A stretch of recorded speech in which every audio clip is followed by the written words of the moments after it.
Iran में जारी कशीदगी और जंग के असरात बलूचिस्तान के सरहदी इलाकों को भी अपनी लपेट में लिए हुए हैं। कोयटा समेत तफ्तान, चागी, नोशकी और ग्वादर के बाजारों में ईरान से दरामद किए जाने वाले अशियाए खुरनोश की फराहमी मुतासिर हो रही है। इसके अलावा इन हालात ने पेट्रोल की दस्तयाबी पर भी असर डाला है, जिसके बायस मकामी मईशियत और कारोबार दबाव का शिकार है। जंग की वजह से यहाँ कुछ भी नहीं है, न रोजगार है और न ही कोई कारोबार चल रहा है। सिस्टम बिल्कुल कमजोर पड़ गया है। पिछली दफा जब हम यहाँ आए तो एक दिन भी नहीं ठहरे थे। व्यापारी हमारे पीछे भाग रहे होते थे। अब ईरान में पूरा निजाम रुक गया है। आप देख सकते हैं कितनी बड़ी तादाद में गाड़ियाँ यहाँ खड़ी हैं।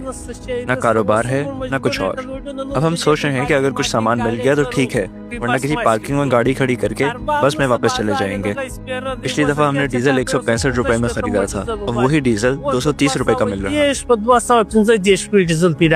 मकामी दुकानदार कहते हैं कि ईरान में जंग के बायस आशियाए खुरनोश की कीमतें न सिर्फ बढ़ गई है बल्कि सामान की दस्तयाबी में भी कमी आ रही है। ये सेब अभी मैं इस टाइम इधर दे रहा हूँ 450 रुपए किलो। तो ये गरीब बंदा खा सकते है? गरीब बंदा रात को रोटी तो नहीं मिल सकता है, रोटी के लिए परेशान है, वो फिर सेब कैसे खा सकता है? ये केला का दर्जन है इस टाइम 200 रुपया दर्जन है। ये केला ये खाने वाला चीज था, कोई सब्जी था, कोई टमाटर था, कोई प्याज था। ये चीज हम लोगों के लिए उधर से सस्ता पड़ता था। एक तरफ जंग है तो दूसरी जानिब सरहदी इंफ्रास्ट्रक्चर का फुकदान, जिसमें सिक्योरिटी और कस्टम क्लियरेंस शामिल है। जब ईरान पर आलमी पाबंदियों जैसे मसाइल मिलते हैं तो ये इस तिजारत को मजीद महदूद करते हैं। हम तो सारा लीगल माल करते हैं, लीगल काम करता है ईरान के साथ। बहुत से कंटेनर हमारा एक दिन में आता है, करोड़ों अरबों रुपए का माल आता है और यहाँ से भी बहुत माल जाता है वहाँ। मिसाल के तौर पर किलो जाता है और मिसाल के तौर पर चावल। इस हवाले से जब ये अटैक हुआ है ईरान के ऊपर, हमारे ताजर हजरात बहुत परेशान है।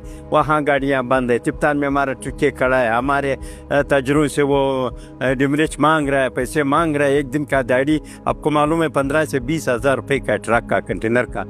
माहिरीन का कहना है कि इस सरहदी बहरान से बलूचिस्तान के मकामी लोगों को निकालने के लिए हुकूमत को बरवक्त इक़दामात उठाने होंगे। ईरान और अफगानिस्तान के साथ तिजारती रास्ते आसान बनाने होंगे और मकामी कम्युनिटी को तिजारत और रोजगार के मौके फराहम करने पर तवज्जो देना होगी, ताकि आवाम की माशी खुद मुख्तारी बहाल हो और खित्ते में इस्तेहकाम आ सके।